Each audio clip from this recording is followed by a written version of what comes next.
Today I've got some of the most amazing pieces to show you that will be coming up in our 28th of July jewellery, watches and silver sale. I've got a few really nice, interesting Rolexes to go through first, and then we'll go on to the jewellery in a bit. The first lot that comes up in the sale is lot 1000, and it is this Rolex 18 karat gold Cellini.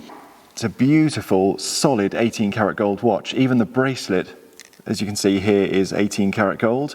Very heavy wristwatch. If you can come and feel it in person, I definitely would if I were you. It's got a stunning white dial with gilt Roman numeral hour markers all around the edge. This is a reference 6623, and it was made in circa 1990. It is in working order. It's a battery movement, but extremely substantial, this. Estimate is going to be between 3,000 and 5,000, and this one is boxed as well, no papers to go with it.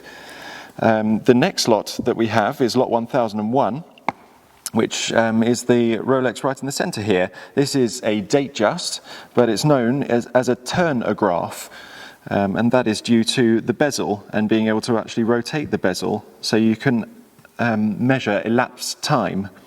It's one of the first methods that Rolex came up with for measuring time previous to a chronograph. And this one, as you can see, has the date aperture as it's a Datejust. The original ones of these were made in the 1950s. This is a 1972 model, and it's a reference 1625. Again, it's in working order and in solid 18 karat gold. It's a really substantial watch, this, but quite good condition for the age, for being 50 years old. And then the ladies model, if you wanted to buy the gents, which is a 36mm, you can then go on to the ladies model, which is a 24mm case. This is lot 1024, which is a Rolex Oyster Perpetual. Again, in solid 18 karat gold with a nice fluted bezel and a champagne dial. And this one is on the original Rolex 18 karat President bracelet, which is quite a popular style of their bracelets. This one does need a small pin in the clasp, but that is it. Apart from that, it's in good working order and ready to go. That one is reference 6617, and it was made in circa 1960s. The next Rolex that we have here is lot 1002, a stainless steel Oyster Perpetual Air King. This is a slightly more standard model, the Super Precision. The part that separates this to its other similar Air King models is the fact that this one has a riveted bracelet, an Oyster steel riveted bracelet. Again, in very good working order. This one doesn't have a date aperture, so it's just telling plain time. And that one is a reference 5504, and it was made in the late 50s. But again, a very good starter wristwatch there if you're looking to buy a Rolex. We then have a few other examples of ladies' Rolexes, and all three of these are boxed. The first one actually I want to show you here is in the red box at the front. And this is lot number 1021. It's another Rolex here, and it's again in full 18 karat gold. And this is a Cellini model, so the same model as the first one that I showed you of the gents version here.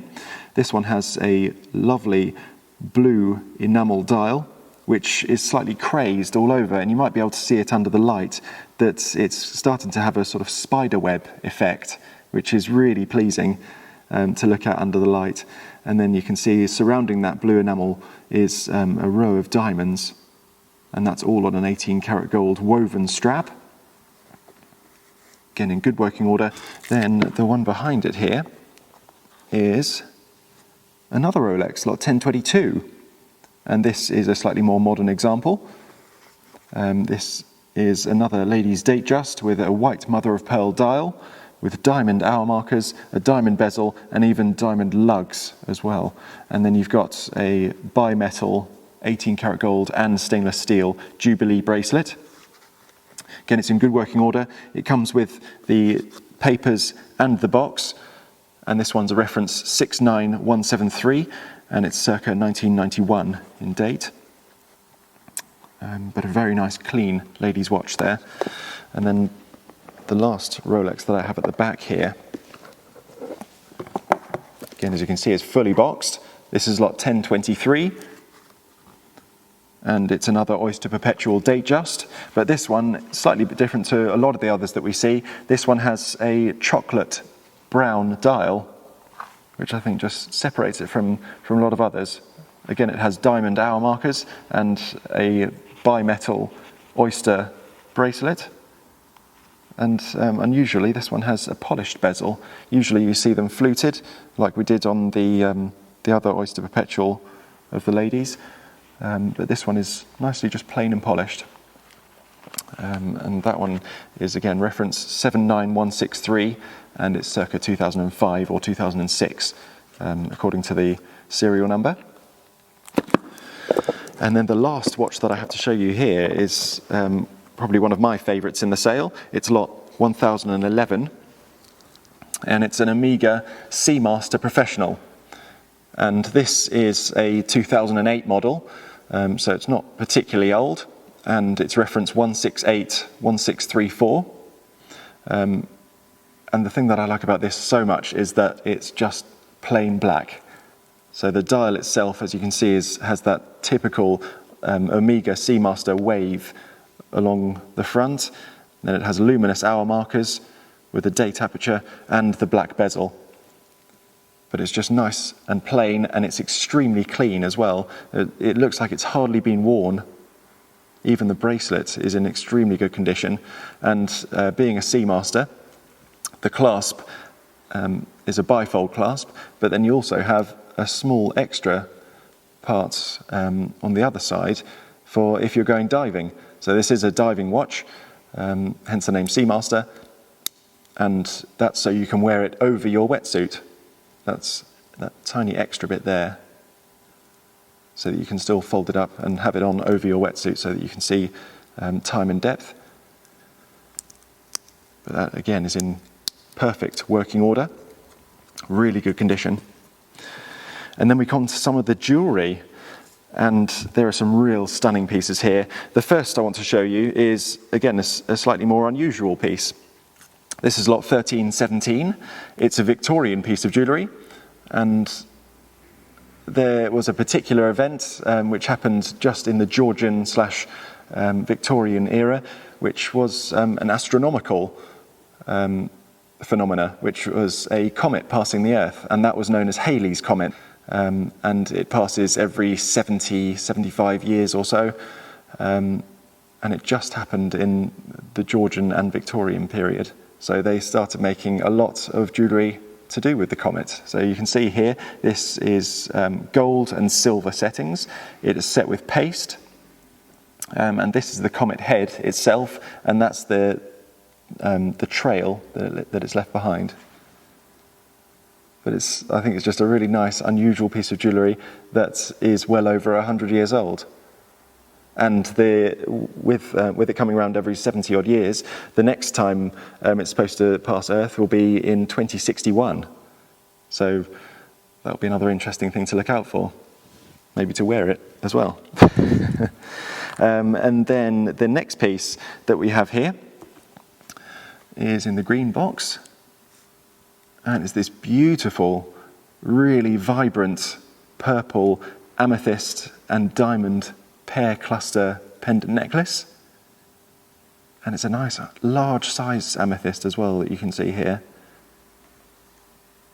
But as I said, the best part about this is just how vibrant that purple is. You really don't see a lot of amethysts with this sort of depth of colour. That's all set in 18 karat white gold, and it's on an 18 karat chain as well.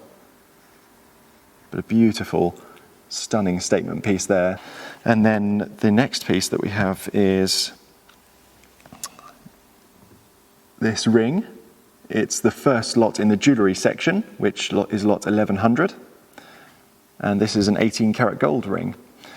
But the main thing to bear in mind when looking at this piece of jewellery is that it's by Kuczynski, a very well-known Polish and then moved to London jewellery maker, and really came to life in the 50s, 60s and 70s. This is an extremely well-known jewellery maker, Kuczynski, and this particular ring itself is hallmarked for 1961, and it's in solid 18 karat gold, and it's completely signed inside. But really unusual piece there to see. This piece is the one I want to show you next. Another ring, lot 1117. It's a huge one. And this is a South Sea Baroque pearl, all surrounded by marquise and baguette cut diamonds. It's an unmarked setting. It'll definitely be 18 karat gold. And we were told by the vendor that it potentially might be Mikimoto. They seem to remember it always being in a Mikimoto box, which unfortunately is now lost. And it is unsigned, so we can only say possibly. But a very good South Sea pearl in the centre there, lovely cocktail ring with about 2.5 carats of diamonds in total. Really good showpiece. And then the next box here that I have opens to reveal lot 1104. And this is another period piece. So this will be Victorian, and it's known as an amethyst Riviere necklace. Now, a Riviere necklace is a set of stones which are either graduated or all the same size and shape and in a row like this. So similar to what we know now as a tennis bracelet. Usually you get diamond tennis bracelets, which are just a line of diamonds. Well, this was first known as a Riviere necklace. And they're particularly valuable when they come in this graduated form. But they're all beautiful purple, the amethysts, and they are in gold settings, which are unmarked. But that will be right at the beginning of the Victorian period that this would have been made. Very fine quality piece. And then I have a real showpiece to show you here. This is lot 1102, and it's a 3 carat solitaire diamond ring. Now, in my opinion, I think this needs resetting into a slightly more dainty setting. It's currently in an 18 karat gold chunky signet ring. But it's a very good quality diamond. So it is colour K or L, and the clarity is VS1 and VS2. So top quality clarity. You won't be able to see any inclusions with the eye, and only 1 or 2 even under a loupe. And the diamond itself, so the colour grading is as it's set, and the stone itself may be reflecting some of that yellow metal into it, so it might well be a better colour grading than it's been given if it was taken out and put into a white gold or a platinum setting. But it is really stunning, and it shines so much. It's a beautiful stone and very rare, being 3 carats. And then the last piece that I have to show you here, what could possibly top that? Well, I don't know about topping it, but this pair, lot 1103, is probably one of my favourite lots in the entire sale. For obvious reasons, these don't come around very often at all. This is a pair of original Art Deco Cartier platinum and diamond dress clips. So I've been asked quite a lot recently, what are dress clips? What are they used for? Because you don't really see them much nowadays. Well, they were originally used to accent any dress or outfit that you had, and you would use them to perhaps clip onto the collar of a dress, and they were made to be symmetrical. So you'd clip one onto either side. And you could also use these as fur clips as well, because most people wore fur stoles. So that would be another way of just clipping, or perhaps now a scarf, attaching your scarf to your jacket or your dress, making sure that it doesn't flap around. And then in total, for the diamond content, between the two, we've got about 5 carats there. And they're extremely bright again. It's really top quality diamonds. They're obviously be by Cartier. They only use the best quality diamonds. But they're extremely good and very good condition as well. There aren't any stones missing. The clips are working. They're fully signed, Cartier of London. And you just don't see those very often at all. Beautiful piece. So then I have to lead on to another very well-known jewellery smith and jewellery house, and this is Asprey's. Again, these are Art Deco. It's an entire 7-piece dressing table set. Usually you see these in silver. Well, this one is solid 9-carat gold. Beautiful condition as well. There isn't a single dent or crack in the glass of those jars. Very good condition. But you just don't see them in 9-carat gold, let alone in this condition as well. They are hallmarked for 1937, so all of those pieces are exactly the same date and they're original to the Art Deco period. So you've got a hairbrush, a clothes brush, a mirror, 3 dressing table jars, one of which even has a 9-carat gold liner around the rim. And then you also have a tortoiseshell comb to go with them. So we definitely have a lot for you to come and see. This is only a small portion of what we've got in our 28th of July jewellery sale, so please do come and have a look at one of our view days, which the best one for that is going to be on the 19th of July, that's a Wednesday, and then we also have another one the day before the jewellery sale, so the 27th of July.